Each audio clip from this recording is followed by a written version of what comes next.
Bonjour messieurs, dames. Nous allons parler encore aujourd'hui, malheureusement, d'une attaque au couteau entre bandes rivales perpétrée sur un adolescent qui est décédé.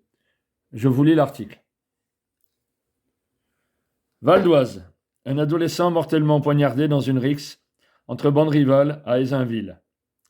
Lundi 4 décembre 2023, un adolescent de 15 ans est décédé au cours d'une violente bagarre opposant une vingtaine de jeunes d'Aizainville et de Daumont.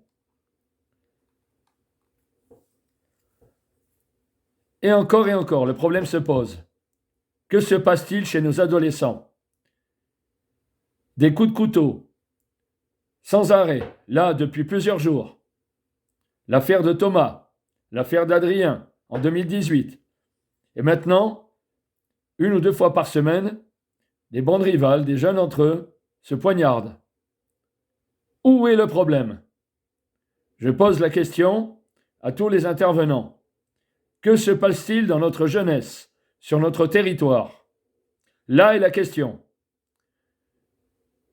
Je continue ma lecture.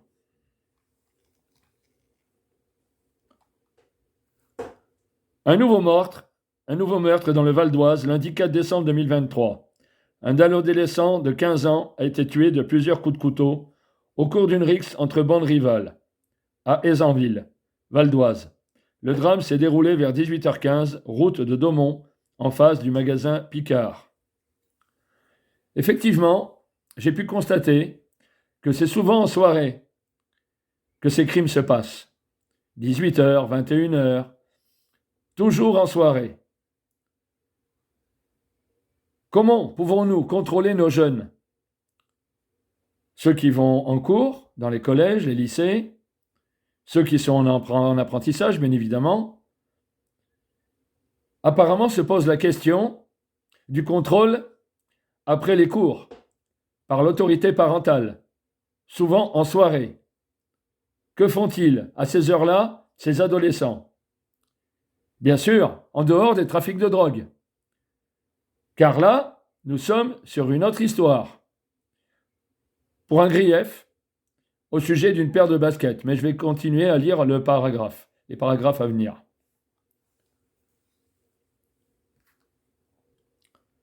Rixe entre bandes rivales d'Aizainville et de Daumont. Selon les premiers éléments de l'enquête des gendarmes, la violente bagarre a mis aux prises une vingtaine de jeunes venant des quartiers de Daumont et d'Aizainville, d'où était originaire la victime. Des lycéens qui se connaissaient, indique le procureur de la République du Val d'Oise, Pierre Sénès. Les secours ayant été alertés par des témoins des violences, l'ensemble des protagonistes a pris la fuite à l'arrivée des gendarmes. Présentant plusieurs plaies à l'arme blanche, l'adolescent est décédé sur place, malgré les soins prodigués par les pompiers et les médecins du SAMU 95.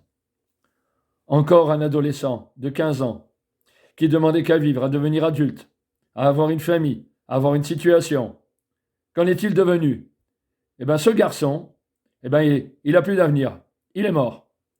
Il est mort pour une histoire entre adolescents, des griefs, on ne sait d'où, des bandes rivales, et en plus des jeunes qui se connaissaient.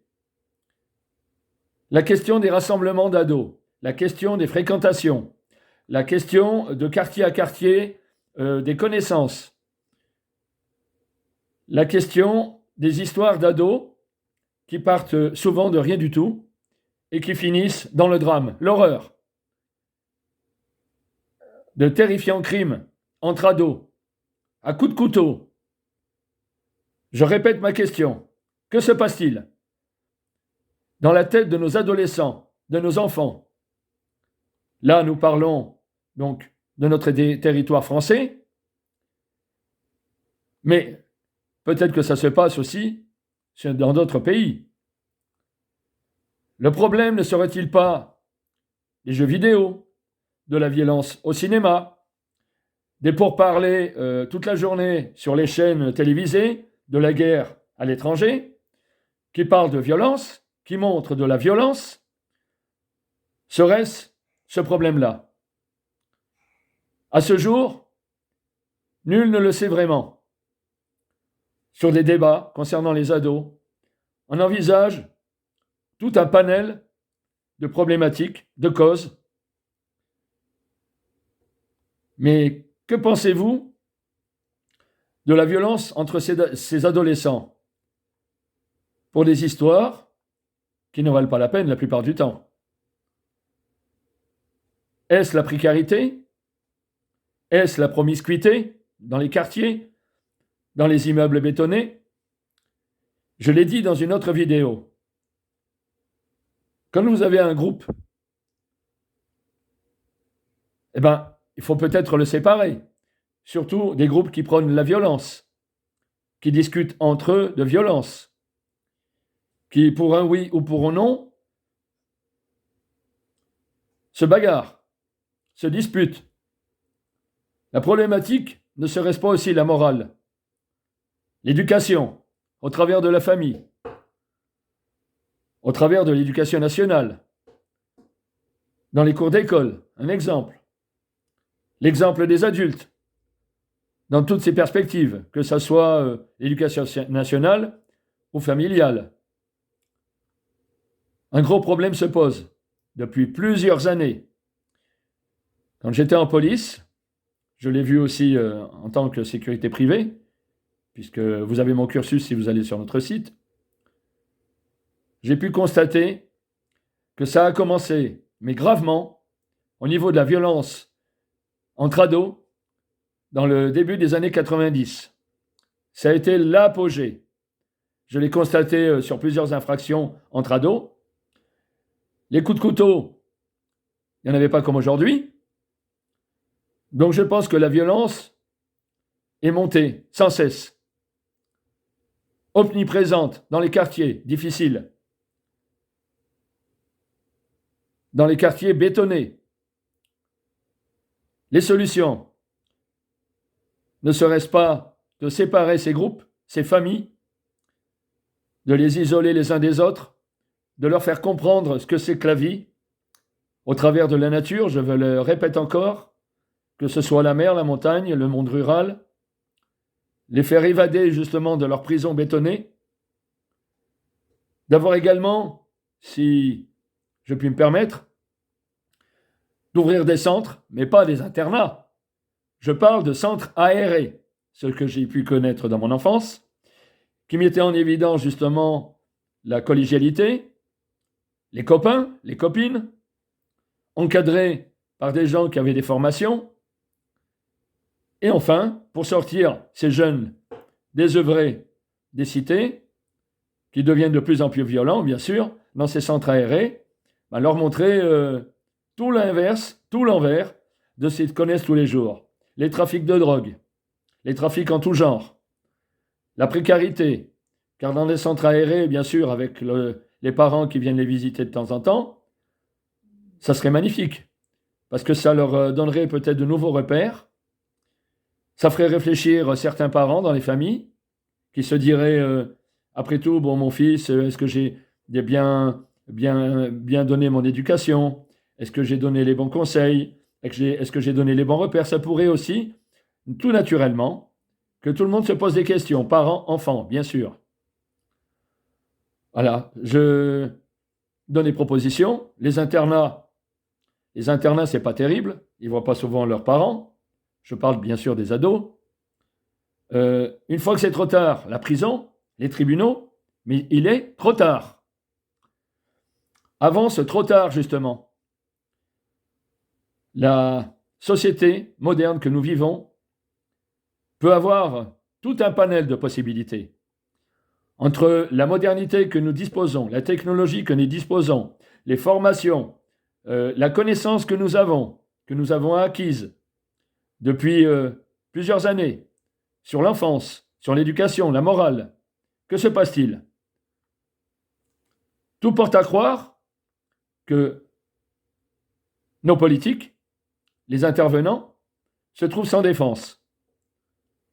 Bizarrement, d'un jour à l'autre, d'une semaine à l'autre, des coups de couteau entre ados, sur des bandes rivales. Quand on n'arrive pas à des armes de gros calibre, des kalachnikovs, des armes automatiques, ce problème, il faut l'éradiquer. Je propose aussi une forme de solidarité entre nous tous. Essayez de repérer, aussi bien vous que moi, que tous, les familles, les éducateurs, tous les intervenants, les pédopsychiatres, les psychologues. Essayez de repérer justement ces jeunes désœuvrés qui commencent à monter en violence. Arrêtons le massacre. Monter en violence? Oui, mais justement, c'est là qu'il faut intervenir. Il ne faut pas attendre que la violence, elle ait atteint son paroxysme chez l'adolescent ou chez l'enfant pour arriver au fameux trop tard. Quand il est trop tard, c'est des familles heurtées par la violence de leurs enfants, de leurs ados. Ce sont des vies brisées, des familles qui avaient déjà des problèmes de précarité ou peut-être psychologiques. Et tout d'un coup, elles se retrouvent encore plus dans des problèmes psychologiques, des drames psychologiques. Ils peuvent aussi avoir la culpabilité, se dire qu'est-ce que j'ai fait? Qu'est-ce que j'ai pas fait? Qu'est-ce qui s'est passé chez mon enfant? Des familles, vous avez des familles qui vivent quotidiennement, toute l'année, tous les ans, avec leurs adolescents qui sont incapables de repérer ou de voir clair sur la violence qui est en train de s'établir au sein de leur famille, bien sûr, chez leurs adolescents ou leurs enfants. Donc, je vous ai dit quelques phrases, quelques possibilités à essayer le mot est peut-être fort, à dompter cette violence. Enfin, pour pouvoir éventuellement l'éradiquer. J'ai du mal à y croire dans ce monde. Car ce que je sais, par expérience, il va être difficile d'en arriver à la violence zéro. Ça serait l'idéal. Un monde nouveau. Un monde sans violence. Je n'y crois pas. Je pense que vous non plus. Mais justement, on peut au moins la freiner, cette violence. Parce que dites-vous bien que les adolescents et les enfants d'aujourd'hui seront les adultes de demain. Imaginez, si on n'arrive pas, je répète le mot, à dompter cette violence, à la freiner, à la repérer, à essayer de guérir cette violence chez certains ados, certains enfants, et bien demain, dans le monde du futur, il y aura moins de crimes, il y aura moins de délits, il y aura moins de victimes. Donc l'éducation, elle se fait tout au long de l'adolescence, tout au long de l'enfance, pour arriver bien sûr à l'âge adulte, et que l'adulte, que les enfants, enfin que les adultes ont été enfants, qui comprennent du monde de l'enfance vers l'adulte, qui comprennent justement quel est le mieux pour eux et pour les autres, pour ceux qui les entourent, dans l'environnement, dans la société. Je continue mon article.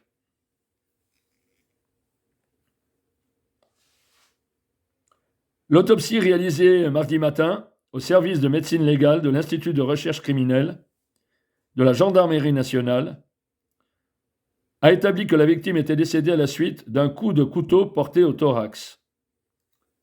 Étrangement, je suis étonné, j'entends souvent les médias, les procureurs de la République, que je respecte, puisque nous avons travaillé en corrélation au sein de la police nationale et de la gendarmerie. Quelque chose m'étonne. J'ai l'impression, et ce n'est pas qu'une impression, chez moi c'est une certitude, qu'à chaque fois, les auteurs de coups de couteau, les criminels, connaissent les points vitaux de leurs victimes. Est-ce une coïncidence?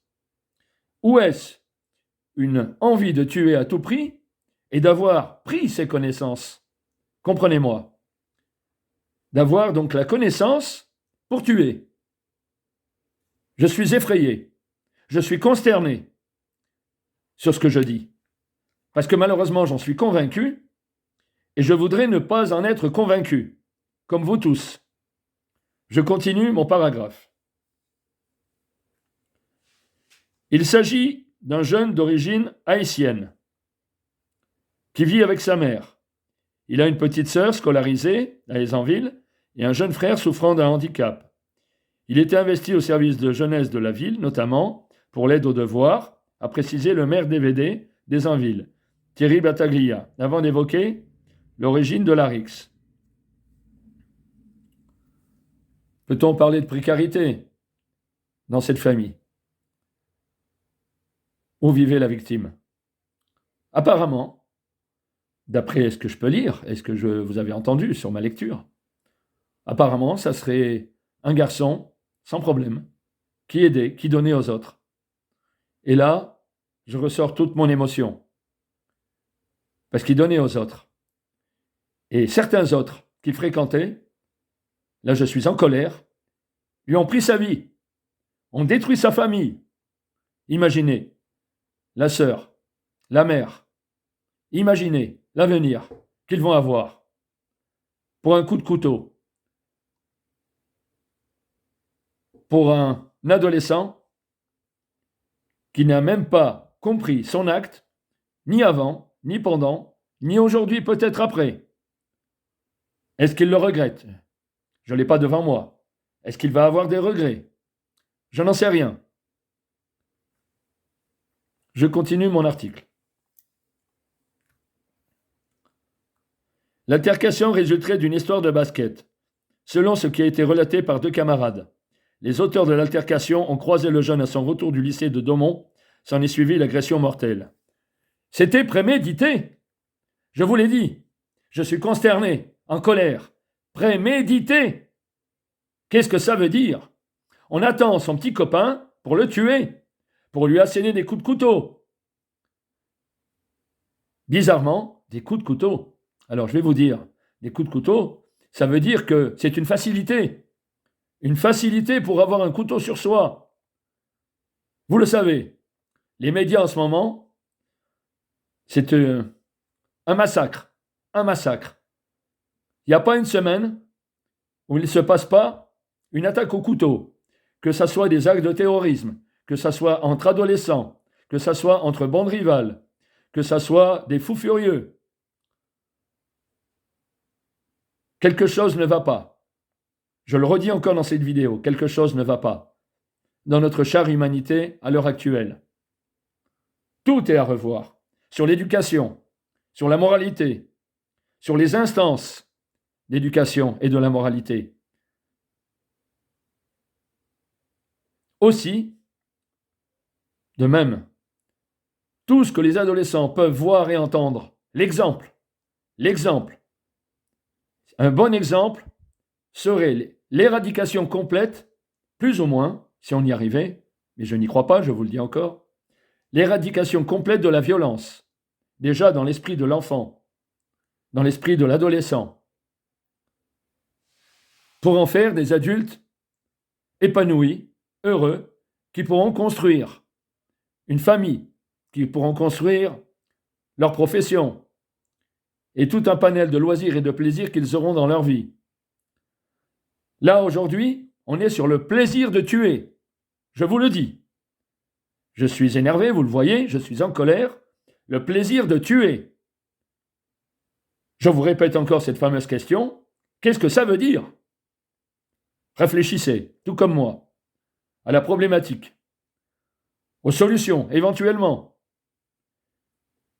N'hésitez pas à formuler vos idées auprès des politiques. Un courrier, c'est facile. Au bout de la plume, quand on a des idées, pourquoi pas? Moi, j'ai écrit il n'y a pas longtemps à un ministère et j'ai obtenu gain de cause. Je n'y croyais pas. J'ai été très surpris. Et aujourd'hui, notre société française, je ne vous le dis pas par prétention, elle en profite. Je ne vous dis pas sur quel plan, quel ministère ou pour quelle raison, mais j'ai obtenu gain de cause. Et je remercie aujourd'hui le directeur de cabinet du ministre qui, à ma demande, a obtempéré et aujourd'hui tout le monde en profite. Je me croyais tout petit, alors c'est pour ça que je vous donne cette idée. Je me croyais tout petit, un grain de sable. Eh bien, je me suis aperçu que moi, le petit grain de sable, eh bien, j'ai changé quelque chose. J'en suis pas fier. Je suis heureux parce que j'en profite aussi. C'est pour ça que j'ai écrit. J'ai pris ma plume, une feuille blanche, et j'ai écrit. Et j'ai eu une belle réponse et j'ai obtenu gain de cause. Faites-le. Si vous avez des idées au niveau de l'adolescence, des possibilités à donner à l'adolescence et à l'enfance pour faire justement avancer la problématique de la violence chez nos ados et nos enfants, pourquoi pas? Je continue donc J'ai émis cette idée parce que ça me prenait à cœur. Moi, je l'ai fait et j'ai réussi. Donc pourquoi pas vous demain? N'hésitez pas, n'ayez pas peur. Ne vous sous-estimez pas. Vous voyez, je me sous-estimais et j'ai eu gain de cause. Donc, allez-y. Un proverbe qui dit qui ose vaincra. Ben voilà. Donc vous pouvez le faire. Je continue mon article. Alors qu'un deuxième jeune légèrement blessé au cours de la rixe s'est présenté à la brigade de gendarmerie de Domont, au cours de la soirée, les forces de l'ordre ont été déployées en nombre sur le secteur pour éviter tout risque de représailles. 4 pelotons de surveillance et d'intervention de la gendarmerie, ainsi qu'une quinzaine d'hommes de la compagnie d'intervention du Val d'Oise ont assuré la sécurité dans les 2 villes avec le soutien de la CRS 8. Je ne comprends pas.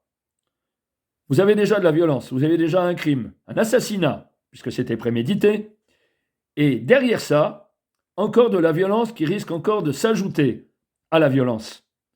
Imaginez, on est obligé d'envoyer des forces de police, j'ai été confronté à ça moi-même d'ailleurs par le passé, pour éviter que la violence engendre la violence.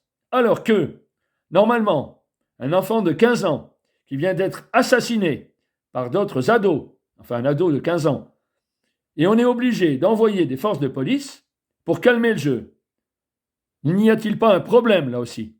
Alors que justement, par respect pour la famille, pour la maman, pour la sœur, pour justement, pour l'hommage qu'on doit rendre à cette victime, cet adolescent de 15 ans, eh bien, on doit se calmer. Messieurs, dans les cités, les jeunes hommes, les ados, c'est à vous que je m'adresse. Du respect pour la famille. Pourquoi la violence pour la violence? Expliquez-moi. Je sais, je vous gêne par ces paroles. Mais j'essaye justement par ces paroles de vous dire, il y a eu un meurtre, un assassinat, un crime en l'occurrence, classé dans le code pénal. Mais ce n'est pas du code pénal que je vous parle là. C'est de la vie d'un adolescent. Vous, adolescent, vous avez enlevé la vie d'un adolescent. Avez-vous le droit d'enlever la vie?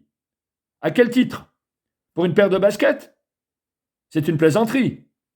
Donc je vous le dis aujourd'hui avec énervement, avec colère, arrêtez le massacre. Réfléchissez avant d'agir. Et quand vous avez une idée de violence, réfléchissez aux conséquences pour les victimes, la victime, pour les familles et vous-même. Vous détruisez votre vie, vous allez aller en prison, vous allez passer devant les tribunaux, et au lieu d'avoir une vie heureuse avec une famille, vous aussi, vous allez être victime de vous-même. Voilà ce que j'ai à vous dire. Si vous m'écoutez, merci. Si vous ne m'écoutez pas, tant pis pour vous. Je continue mon article. La crainte de représailles. Si aucun nouvel incident n'a éclaté au cours de la nuit, la commune des Invines était toujours quadrillée par les gendarmes. Mardi, souligne Thierry Battaglia avant d'avouer sa crainte que certains jeunes ne soient animés par un esprit de vengeance. J'appréhende la sortie du lycée ce soir, j'ai mobilisé les agents du service jeunesse pour aller voir vers les adolescents. De la vengeance suite à un adolescent qui est tombé sous un coup de couteau, qui est décédé, une famille qui est torturée, de la vengeance. De la vengeance parce qu'un est mort, alors ça y est, il faut en tuer un autre. Dites-moi, qu'est-ce que c'est que ce principe? La vengeance, vous avez les tribunaux, vous avez la justice, vous avez des gens qui peuvent régler ces problèmes, qui ont des formations. Une vengeance, l'omerta, tiens, ça me rappelle quelque chose. Vous êtes de la mafia, vous les ados? C'est ça qui ne vous dérange pas. C'est que vous êtes de la mafia, vous vous prenez pour des mafieux, des caïds. Non. Eh bien moi, je me suis retrouvé un caïd quand j'ai commencé à réfléchir, quand j'ai commencé à être seul dans mon trou, malgré tous les problèmes que j'avais, quand j'ai commencé à me dire, il faut que j'aille vers le bon chemin, vers le bon droit, ben c'est là que j'ai réussi. Pas à penser à la violence, ni à la vengeance, ni à quoi que ce soit. Bien sûr, comme vous, comme tous ces criminels, tous ces assassins, tous ces ados qui sont pris par la vengeance. Eh bien, la vengeance, je me suis dit, pourquoi la vengeance? Ça va m'amener quoi? Et j'étais jeune. Et je me suis aperçu, je vous le dis, pour ceux qui auraient des intentions de violence, bizarrement, tous les gens qui m'avaient fait du mal, eh ben, ils ont payé. Bizarrement, ils ont eu des problèmes, ils ont eu, vous voyez, ils ont payé. J'ai pas eu besoin de me venger, puisque à un moment donné, je me suis dit, mais laissons faire le temps. Eh ben, c'est ce qui s'est passé. Voilà. C'est la vie qui m'a vengé. Donc, jeunes ados, réfléchissez. Les jeunes enfants, réfléchissez avant de commettre un acte irréparable. D'ôter une vie, ça pourrait être vous demain. Je vais vous citer de nouveau un proverbe qui me tient à cœur et que j'oublierai jamais, que j'ai lu un jour. Celui qui pêche par le glaive sera tué par le glaive. En quelque sorte, c'était ça, je ne me souviens pas trop. Ou celui qui utilise le glaive périra par le glaive. Voilà, ça se rapproche. Eh bien oui, si vous tuez, vous allez périr de la même façon. Vous allez détruire votre vie, vous n'allez rien en tirer, vous allez sortir de prison, vous allez recommencer des actes délictueux ou criminels pour vous en sortir. Et un jour, il y a une bande rivale qui vous tirera dessus. Voilà. Je vous remercie de m'avoir écouté. Donc, j'ai plus rien à vous dire à part ça. Maintenant, je vous dis homicide volontaire, bien sûr. D'autres moyens de police ont été déployés pour conduire de nombreuses auditions, compte tenu des personnes présentes. Et voilà.